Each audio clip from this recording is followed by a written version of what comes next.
উত্তরণ পাবনার আয়োজনে কবি বন্দে আলী মিয়ার জন্মবার্ষিকী ও নাট্যাচার্য সেলিম আল-দ্বীনের প্রাণবার্ষিকী পালন।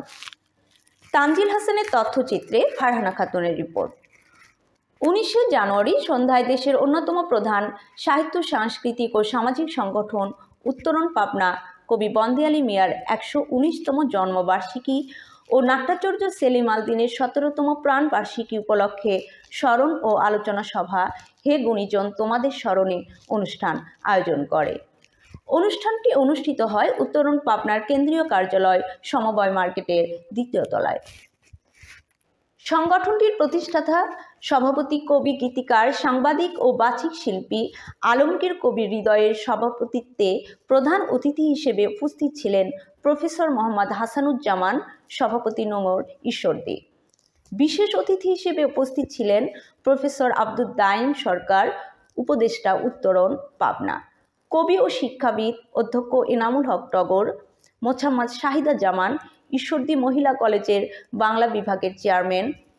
কবি M Abdul Halim Bachchu, professor Mohammad Jamal Uddin, Satbaria degree college,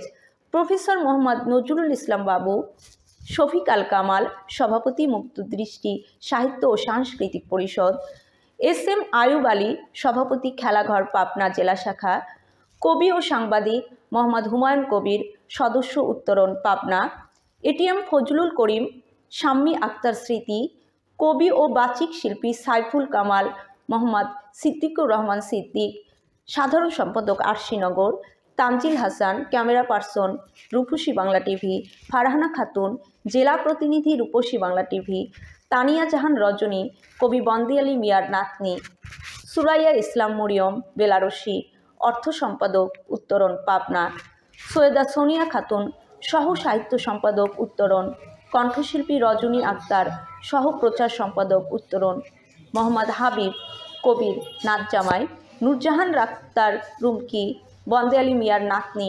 Mohammad Belal Hossain, সদস্য উত্তরণ, নীলিমা নীল, সাহিত্য সম্পাদক উত্তরণ, কবি মোহাম্মদ শামসুল আলম, সদস্য উত্তরণ পাবনা প্রমুখ। উল্লেখ্য, 17ই জানুয়ারি কবি বন্দে আলী মিয়ার 119তম জন্মবার্ষিকী এবং 14ই জানুয়ারি নাট্যাচার্য সেলিম আল-দ্বীনের 17তম প্রাণবার্ষিকী ছিল। অনুষ্ঠানের আলোচকবৃন্দ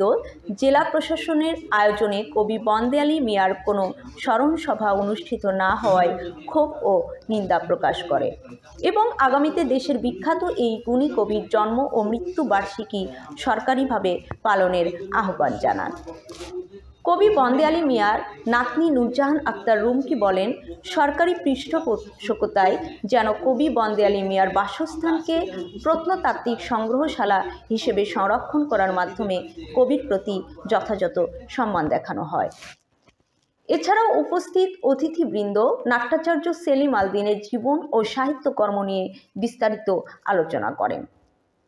আগামী প্রজন্মের কাছে এই গুণীজনদের জীবন ও তাদের সৃষ্টিশীল কর্ম তুলে ধরার জন্য প্রয়োজনীয় ব্যবস্থা গ্রহণের আশাবাদ ব্যক্ত করার মাধ্যমে অনুষ্ঠান সমাপ্ত করেন।